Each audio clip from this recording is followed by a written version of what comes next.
Hey guys, this is Shauna P with Shauna P Talks. Well, Shauna with Shauna P Talks. Okay. Hey y'all, how y'all doing out there? I'm at work. Forgive you girl how I'm looking. I got the hat on. I'm looking a little crazy. I know I always say this, y'all. I know I said this before in some of my older videos a few months ago. I'm like, y'all, forgive me. I'm looking crazy. Yes, I am saying it again. I know. I'm gonna get my hair done, okay? I'm waiting on that little tax money, okay, y'all? So not too much on your girl, not too much on me. You know, but no, I always say this, like, please forgive me, y'all. I look crazy, which I do. I'm always with my hat, I forget a little naps, you gotta forgive your girl, it's I'm gonna be good in a minute, okay? Y'all know, wait, when I get my little couple of dollars, I'll be okay. But I'm just trying to I'm just in the grind. I'm at work, y'all. Y'all know how it is when you in grind mode. You don't care. You just be working and doing what you gotta do for your money, your money.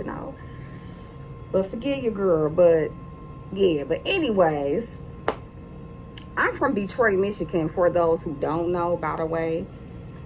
That's where I'm from, my city. I do a lot of stories about things happening in my city, okay?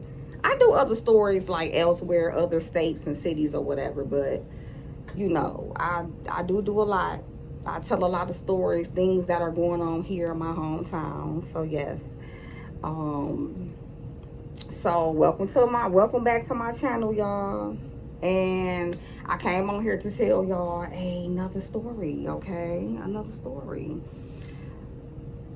Let's get into it, okay? Now, y'all. Okay, I was looking at the news a couple of days ago, and they was talking about somebody was going around getting into young ladies, breaking into people's houses, climbing into young girls' windows. And today on the news, they caught the person. Guess what? The young man is only 13. 13. He broke in 11 houses. 2 of them in Detroit. 9 of them in Pontiac, Michigan. Pontiac is like 25 minutes, maybe 30 minutes away from Detroit, depend on where you are in Detroit, okay? It's like I want to say maybe like a suburb, I guess you can call it, like a small little suburb outside of Detroit. It's not too far from Detroit, but yeah. And 3 of the incidents, the young man, he was targeting houses that had young ladies that stay in the house, like 9, 10, 11, 12, 13, 14 years old, like young girls. And he's 13. 3 of the incidents, he broke in the house and he had a knife. The last young lady was only 9. He put a knife up to her. And they finally caught the young man, okay? Like I said, 13 years old. 13. And what's crazy is thank God he didn't do nothing to the young ladies. I guess he was breaking in their house, I don't know, like scaring them, like basically scaring the young ladies. He didn't do anything sexual to the young ladies. I'm saying sexual because I'm on YouTube. I don't know if I can really actually say the word. Y'all get what I'm saying. He didn't do anything sexual to the young ladies, the girls. Thank God. He didn't physically bruise them or anything. Besides the one young lady, he pulled the knife. He did pull a knife on her. I guess the other 2 incidents, they seen him with a knife too, like he had a knife in his hand, but he didn't really get a chance to do, I guess, anything bad to them. Thank God. What I want to say about that and those incidents, it's kind of like he was preparing himself for maybe one day in the future to really like take it all the way there. Like that's scary. A 13-year-old targeting young girls, scoping out, like just watching to see, okay, what house I'm gonna break in. You know, he was like targeting all young girls. And it's like, was he in a making? Like, was he may have been like in a making of being like a serial rapist, because like, why was he doing that? Like, what was, like, I mean, what was the point of that? Like, y'all, I don't know. It just seems like he was in a making of becoming, like, he was practicing. Like, maybe one day he was like, go get up enough nerve to like really do something to them, like in a sexual way, or really like try to like, God knows what he was gonna do. Like, it was like, y'all know, like when we hear about serial killers, like when you know what I'm saying, when you find out about the serial killer and you get to talking to their friends and family and kids that they grew up with in the neighborhood, and they like, yeah, when we was little he used to catch cats and squirrels or whatever, and he used to stab them and kill them, and he would gut them out. It's like in a making of, to like being a killer one day. So it's like, was he like in a making of like becoming a rapist, a serial killer? Like, that's what's in my mind.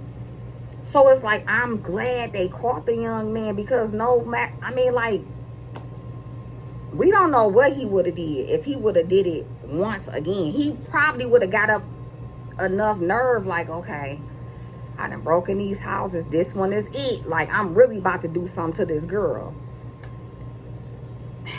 Y'all, that's wild to me. Like, wow. But he's only 13 years old. So they got him. They put it on the news today. And yeah, y'all, like, yeah, so this a crazy world, really. And I hope the young man gets the help he needs. Like, he needs some type of like counseling, some type of something. He need to talk to talk to somebody about that. I mean, he can be going through something mental, like, he, you know, like, what's going on with your mind, you know, where you're only 13 years old and you scoping out houses like, yeah, I'm gonna break in this house because I want to scare this girl or whatever, you know. And so what y'all think? Like, do y'all feel like how I feel? Y'all think he was like practicing, he was in the making of becoming something like worse? Hold on, guys. Yeah, guys. So what do y'all think? Like, what he was like practicing? Like, what do y'all think? Like, do y'all think he was gonna become a, you know what, one day as an adult? Like, because that's crazy for you to just be that young to think like that.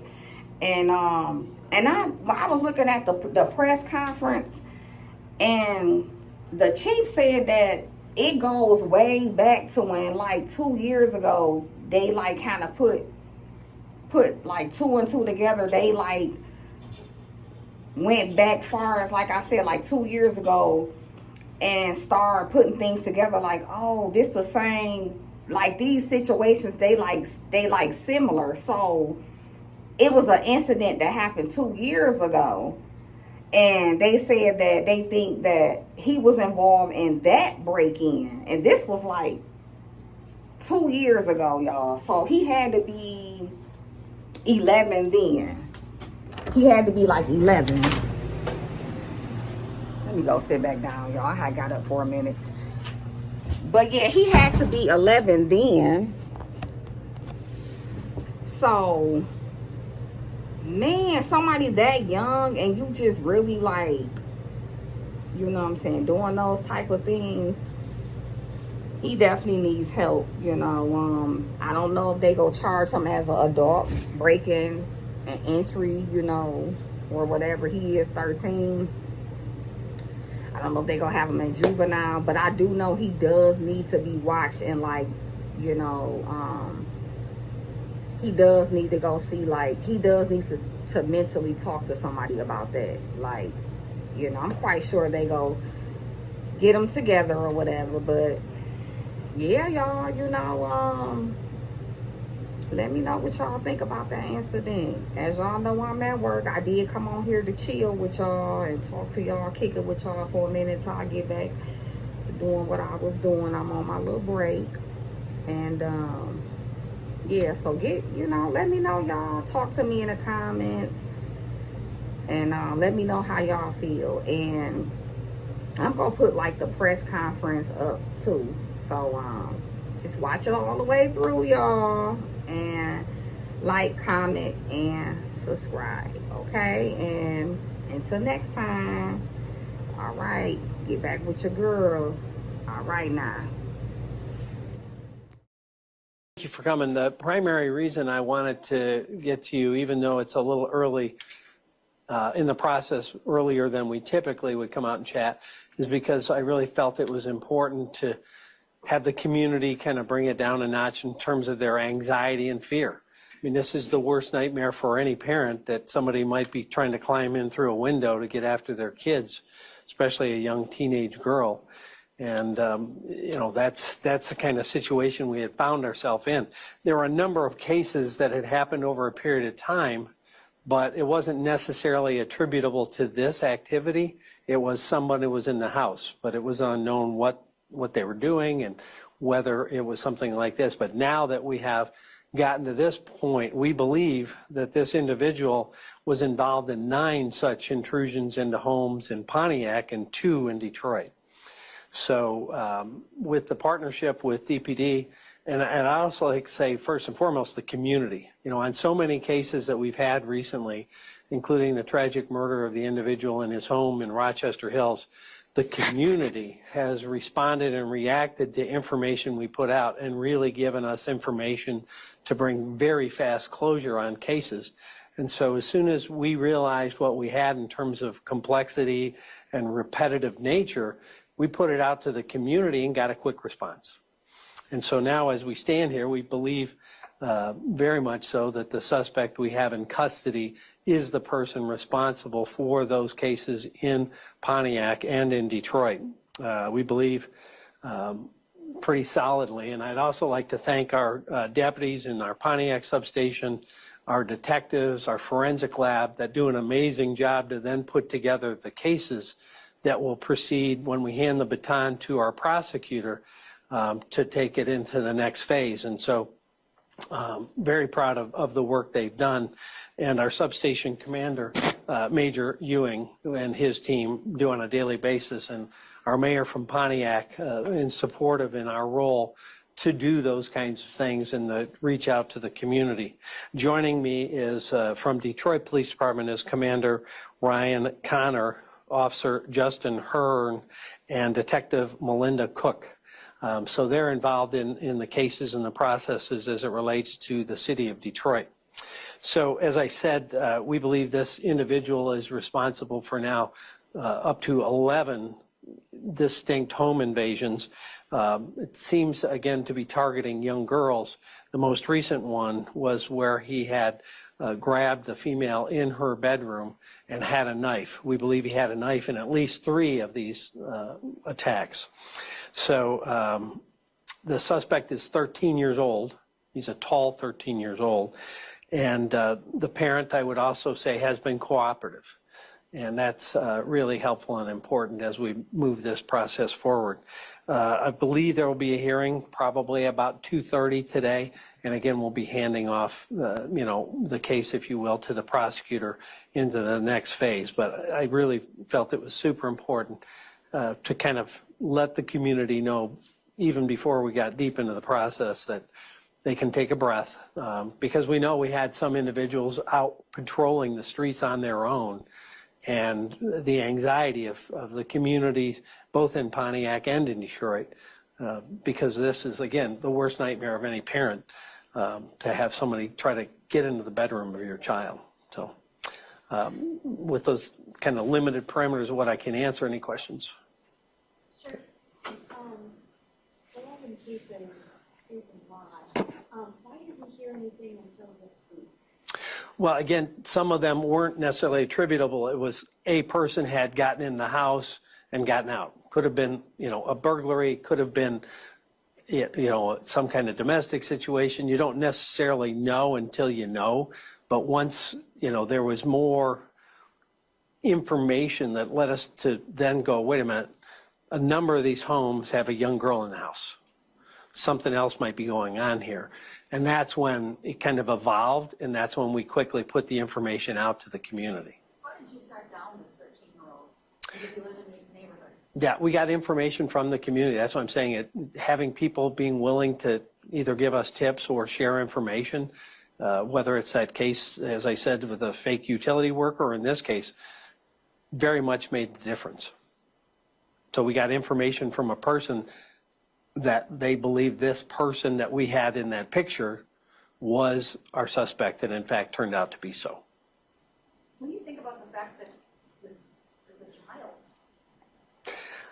child. Tragically, we've seen children do very dangerous and violent things, scary things. The moniker of a child doesn't necessarily mean they're not capable of doing something very terrible to another person, as we saw at Oxford High School. Can you talk about, I know there was a 10-year-old girl attacked. Can you talk about the extent of her injuries and any other girls who were attacked? What types of injuries? In terms of physical injuries, thank God we have very little, but obviously the emotional impact, when you're a child in your bedroom, the most safe and secure thing at home, there obviously has to be a process for them to deal with that trauma, that emotional trauma, that mental health trauma. So I think that's going to be the biggest ongoing thing. I remember when I was a street police officer and I'd go to a simple burglary and people would say, I feel so violated. Imagine if you take it to the next level and you're in bed and somebody grabs you and they have a knife. Regardless of where you move, that fear is going to follow you. How did you connect this young man to the cases in Detroit? It's not, you've got these other ones close together. These are kind of outside. Yeah, our detectives, were trying to run down different theories, and they saw and heard about that case, and they were like, huh. And it actually made their case a little more difficult at first because, they were thinking it was a juvenile, and if it was a juvenile, how would they move all the way to Detroit? But we've now pieced that information together.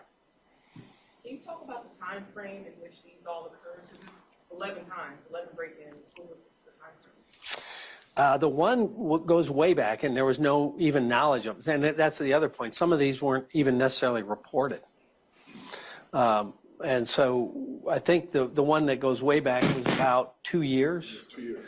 And then the most recent ones were, I think, going back to the summer. Sheriff, is there any knowledge that the suspect was targeting homes with young women that he went to school with or that he was familiar with, or was it random? No, he was targeting homes that he believed there were young girls in, we believe. The Detroit event, two Detroit events, was one event off the top of your head, was it the January 13 one? Yes. Yes. It was? Bubble and Schoolcraft? Around that area. Yeah, in that area. Is that one on the night as well? Yes. Can you just react to that? Just a knife to a 9-year-old? It's terrifying. I mean, again, that child has to, and I say child, 9 years old, has to deal with the trauma of being in your safe space, your bedroom, and someone comes in with a knife.